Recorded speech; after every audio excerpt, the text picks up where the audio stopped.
Hello students, I am Satyaprakash Shukla. Welcome all of you on my YouTube channel Education Highway. We are going to read the remaining part 2 of that lesson last spring from Flamingo book of prose section. In this part we shall read a new story.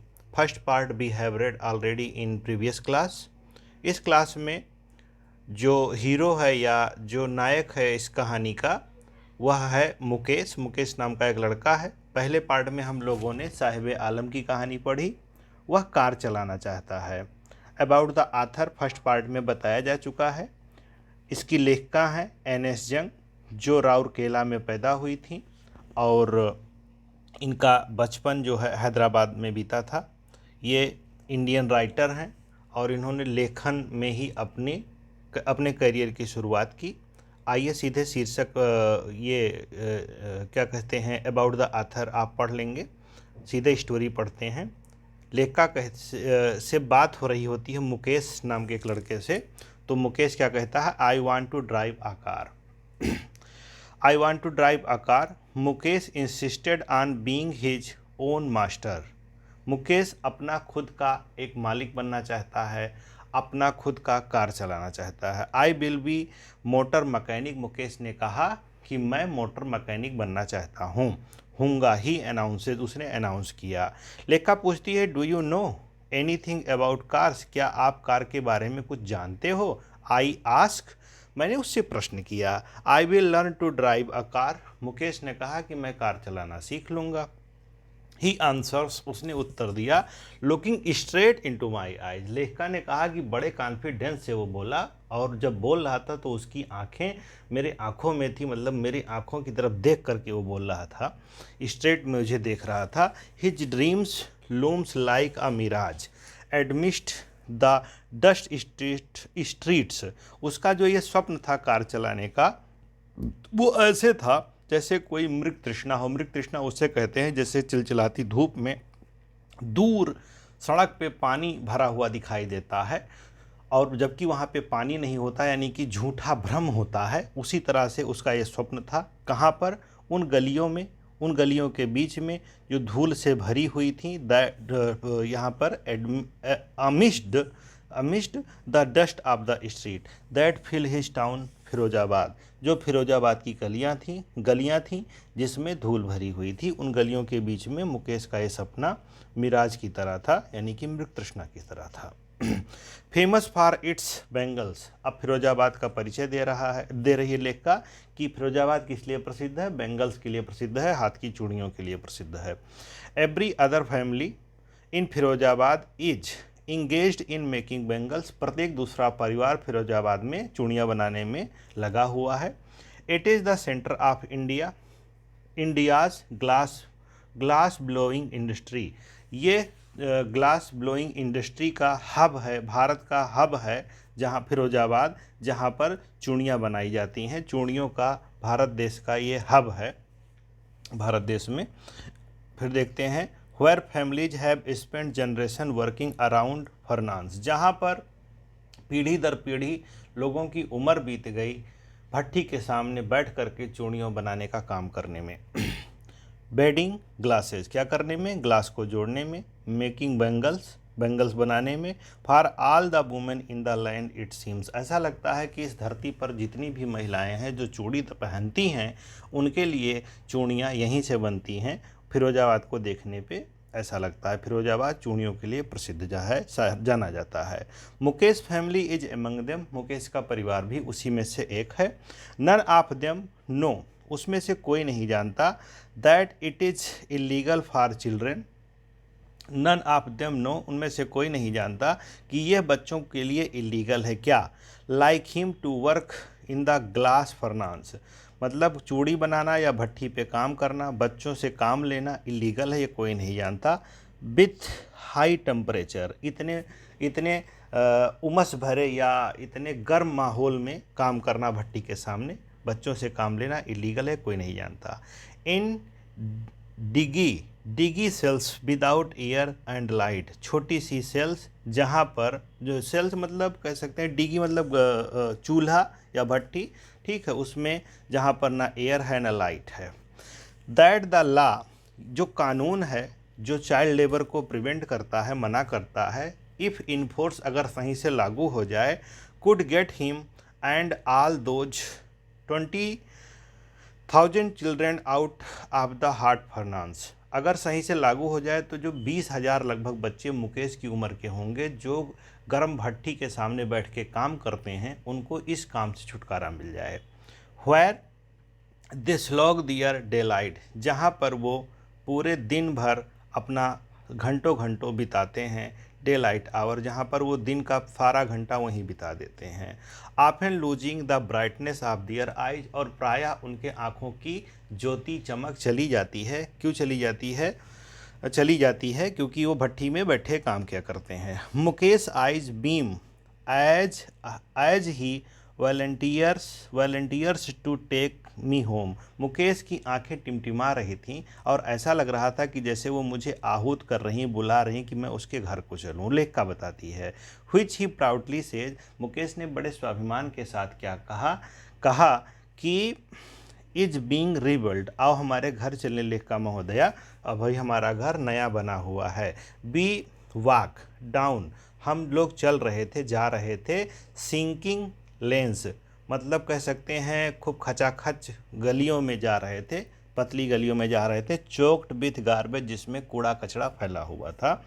Past Holmes, पुराने समय के मकान बने हुए थे। That remain होवल्स, जहाँ पर झोपड़पट्टी खूब बनी हुई थी, उसमें से हम लोग जा रहे थे।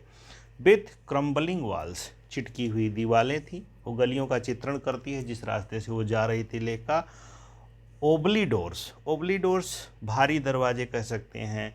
नो विंडोज, ठीक है। Crowded with the families of womens, जहाँ पर खिड़कियाँ नहीं थीं, केवल परिवार ही परिवार लोग बसे हुए थे। एंड एनिमल, और पशु भी थे उनके उसी गली में, जो इतनी पतली गलियाँ थीं जिसमें कूड़ा कचरा सब सना हुआ था। फैमिली रहती थी और पशु जानवर भी रहते थे। कोएक्सिस्टिंग मतलब मिलजुल कर के रहना।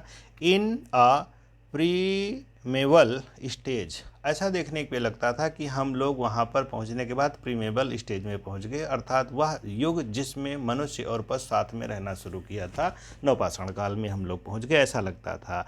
ही स्टॉप्स एट द डोर, वह एक दरवाजे पे रुकता है। वन ऑफ सच हाउसेस, उसी घरों में से एक घर के दरवाजे पे रुकता है। बैंक्स अ वॉबली आयरन डोर, वह भारी लोहे का दरवाज़ा होता है। विथ हिज फूट, अपने पैर से ठोकर मार के खोलने की कोशिश करता है। पुट इट ओपन, उसको पुशेस इट ओपन, उसको खोलने की कोशिश करता है। Mukesh be enter a half build sex, हम आधे बने हुए सेक्स में इंटर करते हैं, घर में इंटर करते हैं, झोपड़ में इंटर करते हैं। In one part of it, वो उसी घर का एक हिस्सा होता है।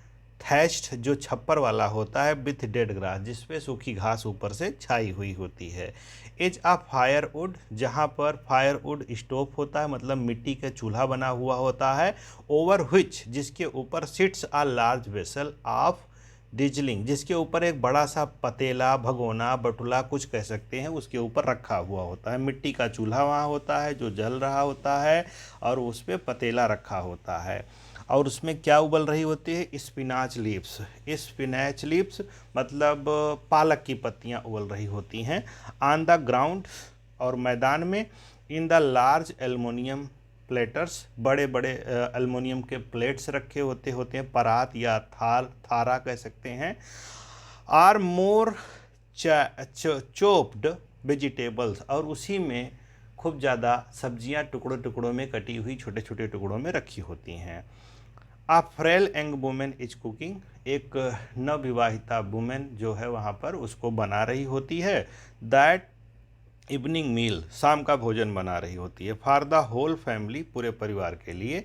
Throw eyes filled with smoke, यद्यप उसकी आंखों में धुआं लग रहा होता है, फिर भी सी स्माइल्स, वो स्माइल करती है मुझे देख करके, मेरे रिस्पेक्ट में स्माइल करती है। लेखा कहती है she is the wife of Mukesh elder's brother, यह मुकेश के बड़े भाई की पत्नी थी।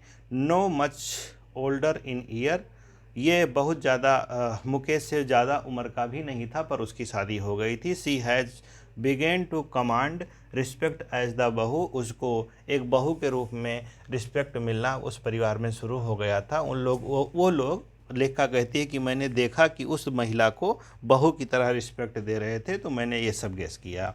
द टाटर इन लॉ वो थी ऑफ द हाउस, उस घर की वो वधू थी, ठीक है, पुत्र वधू थी। Already in charge of 3 main, जिसको 3 आदमियों को की देखभाल करनी थी, उनको संभालना था, उनकी जिम्मेदारी दे दी गई थी। कौन कौन थे? हर हस्बैंड था, मुकेश था और उसके फादर थे, और उनके पिता को उनको खाना बना के देना था। किसको? मुकेश की पत्नी को। व्हेन द ओल्डर मैन इंटर्स, जब वह वृद्ध आदमी उस घर में आता है, जब एक वृद्ध आदमी उस घर में आता है, she gently withdraw behind the broken wall, वह बड़े आराम से खींच लेती है टूटी हुई दीवार के पीछे। क्या खींच लेती है? ब्रिंग हर बेल, अपना घूंघट नीचे गिरा लेती है। क्लोजर टू हर फेस, अपने चेहरे को ढकने के लिए। एज अ कस्टम डिमांड्स, क्योंकि परंपरा की यह मांग है, मतलब वधुओं को सम्मान करना चाहिए। Daughter in law must veil their faces before male enters, जब इल्डर मेल कोई इंटर करे घर में, तो वधुओं को घूंघट करना चाहिए, अपने चेहरे को ढक लेना चाहिए। ये परंपरा है, आज भी बहुत सारी जगहों पर है कि वधुएं जो हैं अपने ससुर के या अपने जेठ के सामने मुंह नहीं खोलती हैं और क्या कहते हैं, घूंघट कर लेती हैं। इन दिस केस, इस केस में द इल्डर इज एन, जो वृद्ध होता है, इज एन इम्पावरिस्ड बैंगल मेकर, वो फोर्सफुली चूड़ी बनाने वाला होता है। Despite long year of hard labour, कई वर्षों तक कठिन परिश्रम करने के बावजूद भी पहले उसने क्या किया? फर्स्ट एज अ टेलर, वह वृद्ध सबसे पहले टेलर का काम शुरू किया। देन अ बैंगल मेकर, और फिर बैंगल मेकर बन गया। He has failed to renovate a house, फिर भी वो असफल है कि वो अपने घर को नया कर सके, बना सके। Send his 2 sons to school, अपने बच्चों को स्कूल भेजने में भी असमर्थ था। All he has manage to do, और उसने वही मैनेज किया, वही सिखाना मैनेज किया। All he has manage to do is teach them what he know, वह अपने बच्चों को केवल वही सिखा सका, वो उतना ही मैनेज कर सका जो वो जानता था। वो कौन सा हुनर था? The art of making bangles, केवल चूड़ी बनाने का काम अपने बच्चों को वो सिखा सका। इतनी मेहनत करने के बाद भी बच्चों को न पढ़ा सका, न अपना घर बनवा सका। यहाँ देखते हैं, इट इज़ हिज करम his destiny says Mukesh grand mother, Mukesh की दादी ने कहा कि भैया चूड़ी बनाना तो कर्म है, भाग्य है, भाग्य में लिखा करके ही पैदा हुए हैं कि हमको चूड़ी बनाना है और गरीबी में रहना है। Who has washed her own husband go blind, जो अपने खुद के हस्बैंड की देखभाल कर रही थी, जो ब्लाइंड हो गया था। क्यों ब्लाइंड हो गया था? ये भी रीजन लिखा है। With the dust from polishing, जब पॉलिश करते समय मॉलिक्यूल उड़ते हैं। Polishing the glass of bangles, bangles के जो शीशे हैं उन पर पॉलिश चढ़ाते समय जो मॉलिक्यूल या धूल उड़ती है, वो आंखों में जाने के कारण एक समय के बाद उसके हस्बैंड अंधे हो गए, उनको दिखना बंद हो गया। इस कारण से वो अंधे हैं और उनकी वो दादी देखभाल करती हैं। उन्होंने ही कहा कि चूड़ी बनाना तो हमारे किस्मत में लिखा है। Can a god given lineage ever be broken, क्या ईश्वर हमें इससे अलग कर सकता है? क्या इससे हमें हटा सकता है? She implies born in the caste of bangle makers, क्योंकि उसने तो हमको बैंगल मेकर बनाने वाले परिवार में, जाति में ही पैदा किया है। हमारा जन्म ही हुआ है जहाँ पर हम लोग चूड़ी ही बनाने का काम करते हैं। दे हैव सीन नथिंग, उसने कुछ और नहीं देखा, हम लोगों ने कुछ और नहीं देखा, केवल चूड़ियाँ देखी। कहाँ पर? इन द हाउसेस, घरों में चूड़ियाँ देखी। In the yards, in the other house, दूसरे घरों में चूड़ियाँ देखी। एवरी अदर यार्ड्स, दूसरे के आंगन में चूड़ियाँ देखी। Every street in Firozabad, Firozabad के प्रत्येक गलियों में हमने केवल चूड़ी देखी और कुछ नहीं देखा, उनकी दादी ने बताया। स्पायरल्स ऑफ बैंगल, चूड़ियों का केवल कुंडली या पूरा बंडल, ठीक है। और किस प्रकार की चूड़ियाँ देखी? अब कलर की बात हो रही, sunny gold, paddy green, royal blue, pink, purple, every colour, born out of the 7 colour of the rainbow, इंद्रधनुषी के कलर में सारे कलर, और उन कलर्स को मिला करके जितने कलर बन सकते हैं केवल हम लोगों ने चूड़ियाँ फिरोजाबाद में देखी। लाई इन माउंट्स इन अनकेप्ट यार्ड्स, जो ढेर बना करके आंगन में अनकेप्ट करके रख दी जाती हैं, ऐसे रहती हैं, उनको देखा। आर पील्ड ऑन 4 व्हील्ड, या उनको लाद दिया जाता है, पील्ड कर दिया जाता है किस पे, 4 व्हील्ड हैंड कार्ट, हाथ से चलने वाले ठेले के ऊपर या तो उनको लाद दिया जाता है, ये देखा। Pushed by young man along the narrow lens, जो नौजवानों के द्वारा खींचा जाता है इन सकरी गलियों में। ऑफ द सैंटी टाउन, जिनकी गलियां हैं और उसमें घर कैसे हैं, सैंटी हैं, सैंटी मतलब झोपड़पट्टी वाले घर उनके बने हुए हैं। एंड इन द डार्क हंटमेंट, और अस्थाई कह सकते हैं, अंधेरा, जो अस्थाई अंधेरा है, मकान है, next to the line of flames of flickering, और दूसरे तरफ जहाँ पर अंधेरा या मकान बने हुए हैं वहाँ पर भी केवल लैंप जलते हुए दिखाई देते हैं, उजाला भी नहीं होता है, उनकी झलक दिखाई देती है। और वो लैंप कैसे होते हैं, ऑयल लैंप्स होते हैं, मिट्टी के तेल से या किसी और तेल से जलाया जाता है ताकि गलियों में रोशनी हो सके। Sit boys and girl with their father, वहाँ पर लड़के लड़कियाँ बैठे होते हैं अपने माँ बाप के साथ, और क्या कर रहे होते हैं फादर एंड मदर के साथ, welding pieces of coloured glasses, केवल वो रंग बिरंगे ग्लासेस को जोड़ने का काम कर रहे होते हैं। इनटू सर्किल ऑफ बैंगल्स, और बैंगल्स बनाने का काम कर रहे होते हैं। Their eyes are more adjust to the dark, उनकी आंखें बहुत ज़्यादा एडजस्ट हो गई हैं किसमें, अंधेरों में काम करने के लिए, than to the light outside, बाहर के प्रकाश में काम करने की अपेक्षा।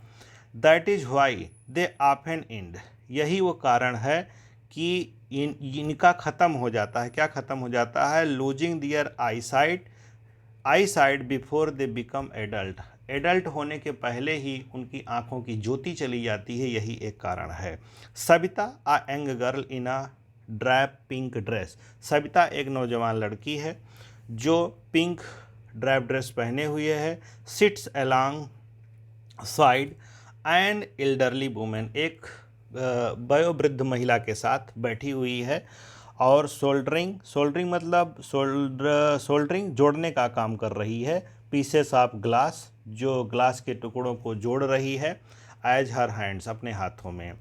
Move mechanically like the tongs of a machine, वो ऐसे काम कर रही जैसे उसके हाथ मशीन हो गए हैं, मशीन के चिमटे हो गए हैं, या मशीन की तरह जैसे कोई जुबान चलाते थे उस तरह से कह सकते हैं उसके हाथ चलते हैं।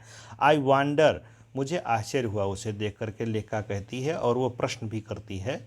If she knows the sanctity of the bangles, क्या सविता को चूड़ियों की पवित्रता या महत्व के बारे में पता है। सी हेल्प मेक, क्योंकि वो चूड़ियाँ बनाने में सहायता कर रही है। It symbolises an Indian women सुहाग, ये इंडियन वुमेन ये भारतीय महिला के सुहाग का प्रतीक है, यानी कि क्या कहते हैं, पतिव्रता होने का प्रतीक है, सुहागन होने का प्रतीक है कि वो मैरिड है और उसका हस्बैंड जिंदा है। एस्पिशियसनेस इन मैरिज, और मैरिज में भी पवित्रता का प्रतीक है, मैरिज के समय पवित्र अवसर पर इसको पहनाया जाता है। It will dawn on her suddenly one day, एक दिन अचानक उसको भी पहना दिया जाएगा। When her head is draped with a red veil, जब उसके हेड पर एक लाल घूंघट होगा तब उसको भी चूड़ियाँ पहनाई जाएंगी। Her hands dyed red with henna, और उसके हाथ में मेहंदी लगेगी जो लाल रंग की होगी, क्या कह सकते हैं, मेहंदी की पत्तियों से जो रंगी होंगी। And red bangles rolled on to her wrists, और लाल लाल चूड़ियाँ उसके कलाइयों में चारों तरफ लगाई जाएंगी, पहनाई जाएंगी।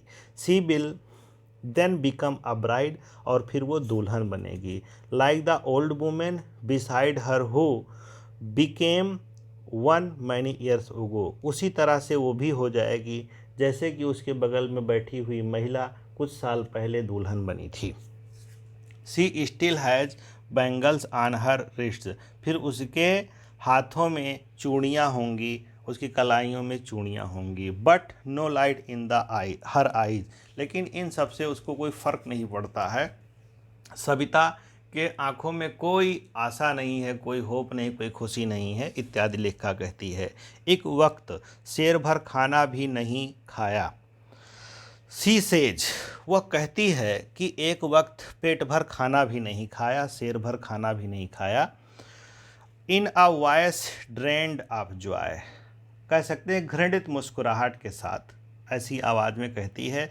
कौन? दादी कहती है शायद, दादी हाँ दादी वो ओल्ड महिला ही कहती है। She has not enjoyed even one full meal in her entire lifetime. उसी चीज़ का इंग्लिश अनुवाद है कि एक वक्त खाना भी पूरे जीवन में ढंग से नहीं मिला, entire life time. That's what she has wrapped, यही कारण है वह इसमें लगी हुई है और काम कर रही है। Her husband and old man with a flowing beard says, उसका हस्बैंड एक वृद्ध आदमी अपनी दाढ़ी को हिलाते हुए, प्रदर्शित करते हुए कहता है, क्या कहता है? I know nothing accept bangles. अरे भैया, हमको कुछ और आता भी तो नहीं है ना, कि मैं बैंगल्स के अलावा और करूं भी तो क्या करूं, ना मुझे और कोई हुनर आता है और ना पूंजी है कि मैं और कोई काम कर लूं। All I have done is make a house for the family to live in. बहुत मेहनत करने के बाद भी किसी तरह से यही झोपड़पट्टी बना पाए हैं जिसमें परिवार रहता है। हेयरिंग हिम, सुनते हुए उसको। वन वंडर, एक आश्चर्य हुआ। इफ़ ही हैज़ अचीव्ड, अगर इसने उपलब्धि प्राप्त ही कर ली। What many have failed in their lifetime, जो बहुत सारे लोग अपने पूरे जीवन में नहीं प्राप्त कर पाए। He has a roof over his head, उसके सर पे छत है आज, मतलब रहने के लिए घर है। The cry of not having money, पैसा ना होने का रोना रोने से अच्छा है। टू डू एनीथिंग, कि कुछ करते रहो ताकि कुछ तो रहे। Except carry on the business of making bangles, चूड़ियाँ बनाने का बिजनेस जारी रखो, क्योंकि अगर ये भी नहीं करोगे तो केवल रोना रोना रह जाएगा कि हमारे पास कुछ नहीं है। Not even enough to eat, यद्यप खाने के लिए भी पर्याप्त उसमें नहीं मिलता है। रिंग्स इन एवरी होम, फिर भी प्रत्येक घरों में फिरोजाबाद में चूड़ियों का काम होता है।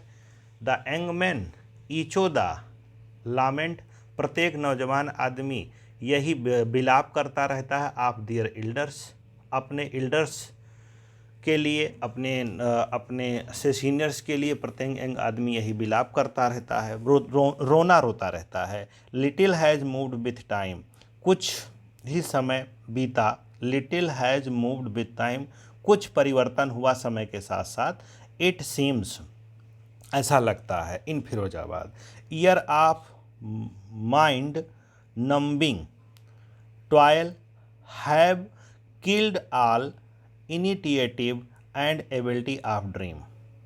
वर्ष बीतते बीतते, कह सकते हैं ईयर ऑफ माइंड नंबिंग, मतलब जोड़ने का काम करते करते, ऐसे समझें जो चूड़ी बनाने का काम है वो माइंड नंबिंग वर्क है, माइंड नंबिंग टॉयल है। मतलब वो ऐसा काम है कि आदमी को शून्य बना देता है, ना वो आगे की सोच पाता है ना पीछे की, केवल वो मशीन की तरह कोल्हू का बैल बन के रह जाता है। हैव किल्ड ऑल इनिशिएटिव, उसने वो सारे अवसर किल्ड कर दिए, चूड़ी बनाने के काम ने सारे अवसर किल्ड कर दिए और उनकी योग्यता को भी ख़त्म कर दिया। उनकी योग्यता और उनके अवसर सब स्वप्न बन के रह गए। व्हाई नॉट, ऐसा क्यों ना हो। Organise yourself into a cooperative, I ask a group of young man, एक नौजवान आदमियों के समूह से लेखिका ने कहा, मैंने पूछा कि आप लोग अपना एक कोऑपरेटिव क्यों नहीं बना लेते, एक समूह क्यों नहीं बना लेते हैं। ठीक है। Who have fallen into the vicious circle of middle man, जो पूरे फिरोजाबाद के लोग जो मिडिल मैन के, क्या कह सकते हैं, बिचवलिए के मकड़ जाल में फंस जाते हो, इससे अच्छा है कि कि आप बिचौलिए को मुनाफा ना दे करके आप खुद एक समूह बना लीजिए और उस सब में मिल करके काम करिए, क्योंकि बिचौलिए उनसे सस्ते दाम पे चूड़ियाँ खरीदते हैं और महंगे दाम पे ले जाके बेचते हैं, तो मेहनत टोटल फिरोजाबाद में चूड़ी बनाने वालों की और मुनाफा ज़्यादा से ज़्यादा बिचौलिए पा जाते हैं। Middle man who trapped their fathers, ये मिडिलमैन क्या किए, उनके पापा को अपने जाल में फंसाए, उनके बाबा को भी अपने जाल में फंसाए रखे, लेकिन इससे छुटकारा पाने का अवसर है ना, समय है, आप मिडिलमैन को ख़त्म करिए। Even if we got organised, अगर हम लोग ऑर्गेनाइज्ड हो जाएं, लेखा को उत्तर मिला उन लोगों से कि अगर हम लोग ऑर्गेनाइजेशन बना ले, वी आर द वन, हम सब एक हो जाएं, who will be handle up by the police, तो पुलिस को हैंडल कौन करेगा, beaten and dragged into jail, हम लोग मार भी खाएंगे और जेल में घुसेड़ दिए जाएंगे। डूइंग समथिंग इलीगल, क्योंकि बिचौलियों की पकड़ अच्छी होती है, वो पुलिस से मिल करके किसी इलीगल काम में फंसा देंगे और हम लोगों को हो जाएगी जेल और मार भी पड़ेगी। देसे उन लोगों ने उत्तर दिया लेखका को, तब ये तो बड़ा दुखद है। There is no leader among them, उनके बीच में कोई अगुआ, लीडर मीन्स अगुआ, अगुआ आगे चलने वाला कोई नहीं था, no one who could help them see things differently, जो उनके अंदर जो नई सोच पैदा कर सके, नई उम्मीद जगा सके, नए अवसर की तलाश कर सके, ऐसा उन नौजवानों के बीच में और कोई नहीं था। Their fathers are as tired as they are, उनके पिता तो उतने ही थके, उतने ही लाचार जैसे कि वो। दे टॉक इंडलेसली इन स्पायरल, वो इंडलेसली स्पायरल बात करते हैं, मतलब कुंडली मार करके बस वो एक ही बात करते हैं। दैट मूव फ्रॉम पावर्टी, या तो उनकी बात गरीबी पर होती है, टू एपैथी, या उदासीनता को लेकर के, गरीबी और उदासीनता को लेकर के होती है, या लालच और इनजस्टिस को लेकर के होती है, इसी बातों में उलझे रहते हैं। अब देखते हैं लिसनिंग टू देम, उनको सुनते हुए, आई सी टू डिस्टिंक्ट वर्ड्स, हमने दो स्पष्ट चीज़ें वहाँ पर सुनी, डिस्टिंक्ट वर्ड्स हमने जो दो सुने। वन ऑफ द फैमिली काट इन वेब ऑफ पावर्टी, एक ये हमने एहसास किया, लेखका बताती है कि परिवार जो है गरीबी का शिकार है, बर्डन बाय द स्टिग्मा, और वह एक कलंक में डूबा हुआ है। आप caste in which they are born, वो ये मानते हैं कि हम लोग ऐसे जाति में पैदा हुए हैं और वह जाति, वह मेंटलिटी उनमें घर कर गई है जो उनके लिए कलंक है और चूड़ी बनाने का ही काम करना है।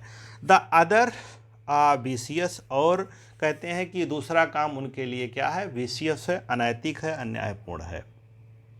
सर्किल मतलब सर्किल ऑफ द साहूकार, मकड़ जाल साहूकार का, मिडिल मैन का मकड़ जाल, पुलिस मैन का मकड़ जाल, और कीपर ऑफ लॉ वकीलों का मकड़ जाल, ब्यूरोक्रेट्स और जो सरकारी अफसर्स हैं उनका, और पॉलिटिशियन का। टुगेदर दे हैव इम्पोर्ड, ये सब वहाँ पर लागू होता है। The baggage on the child, the baggage on the child, ये सब उन बच्चों को चाइल्ड लेबर कराने के लिए मजबूर करते हैं। मतलब मिडिल मैन का, पुलिस का, पॉलिटिशियन का, ला के रखवालों का, इन सब की मिली भगत से आज फिरोजाबाद में 20,000 बच्चे चूड़ी बनाने के लिए मजबूर हैं। लेखका ने ये चीज़ यहाँ पर बताया। That he can not put down, ठीक है, जो कि चाइल्ड लेबर के करने पर मजबूर हैं और उनको वो उसको छोड़ नहीं सकते, वो बच्चे उस काम को पुट डाउन नहीं कर सकते। बिफोर ही इज अवेयर, जागरूक होने के पहले, ही इज अवेयर, उसको जागरूक होने के पहले, ही accept it as naturally as his father, वो बच्चे उस काम को ऐसे ही स्वीकार कर लेते हैं जैसे कि उनके बाप ने स्वीकार कर लिया, नेचुरली उसको स्वीकार कर लेते हैं, आगे कुछ सोच ही नहीं पाते हैं। To do anything else would mean to dare, कुछ और करना वो सोच ही नहीं पाते कि वो और कुछ कर सकते, उनके अंदर साहस ही नहीं आता। And daring is not a part of growing up, साहस करना बड़े होने का कोई हिस्सा थोड़ी है। When I sense a flash of it in Mukesh I am cheered, जब मैंने ये सेंस देखा कि मुकेश के अंदर कुछ नया करने का साहस है, मैं प्रसन्न हुई, आई चीयर्ड हुई। I want to be a motor mechanic, Mukesh ने कहा मैं मोटर मैकेनिक बनना चाहता हूँ। ही रिपीट्स, उसने अपनी बात को दोहराया। He will go to a garage and learn, वो गैराज में जाएगा, मोटर बनाना सीखेगा, लर्न करेगा। But the garage is a long way from his home, लेकिन गैराज तो उसके घर से दूर है। I will walk he insist, उसने स्वीकार किया कि मैं पैदल ही जाऊंगा, चला जाऊंगा। Do you also dream of flying a plane, क्या तुम प्लेन उड़ाना भी ड्रीम देखते हो, पसंद करते हो, सपना है। ही इज सडनली साइलेंट, वो साइलेंट हो गया तुरंत, इस बात पर उत्तर नहीं दिया। ही सेज, उसने कुछ नहीं कहा। Staring at the ground, ground को देखते हुए। नो ही सेज, वो ग्राउंड पर केवल देखता रहा, स्टेयरिंग करता रहा। इन हिज स्मॉल मरमर, अपने छोटी सी बुरबुराहट, या कह सकते हैं मरमर मतलब बुदबुदाहट, ठीक है, अपने छोटे से बुदबुदाहट में उसने there is an embarrassment that has not yet turned into the regret, कुछ और करना या उससे आगे बोलना है, ग्रहण की तरह है, ऐसा कह सकते हैं। That has not yet turn into regret, और इसीलिए उसमें मैं नहीं जाना चाहता हूँ कि पछताना पड़े। He is content of a dream car, उसका एक संतोष है या उसका एक सपना है कि वो कार चलाए। दैट ही सीज, वह देखता है। हर्टलिंग या हर्लिंग पढ़ सकते हैं, hurling down the street of his town, वह अपने टाउन की गलियों को देखता है।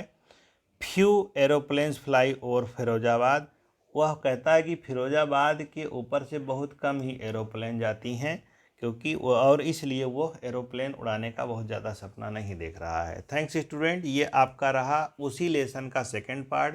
फर्स्ट पार्ट आप लोगों ने पढ़ा, जिसमें जो हीरो होता है कहानी का वो होता है साहिब आलम, और इस पार्ट का हीरो कौन है, मुकेश है, ठीक है। मुकेश चूड़ी बनाने वाले के परिवार से है और साहिब आलम कचरा बीनने वाले परिवार से है। लेखिका ने दोनों कहानी सुनाई, और लेखिका का जो शीर्षक है वो क्या है, लास्ट स्प्रिंग, मतलब बसंत खो गया। बसंत खोने से अर्थ ये लगा सकते हैं यहाँ पर बचपन खो गया। हर बच्चे का बचपन एक बसंत की समान है, जिसमें उसको खूब खेलना चाहिए, खूब पढ़ने का अवसर मिलना चाहिए, पर उसको नहीं मिला। बड़ा अच्छा लेसन है, इससे हमें हमारे सामने गरीबी का एक अच्छा चित्रण मिलता है, देखने को मिलता है। आप कहानी को 2-3 बार ढंग से पढ़ें, समझने का प्रयास करें, फिर आपको क्वेश्चन आंसर याद करने की ज़रूरत नहीं पड़ेगी, आपका टेक्स्ट यूँ ही तैयार हो जाएगा। Thank you.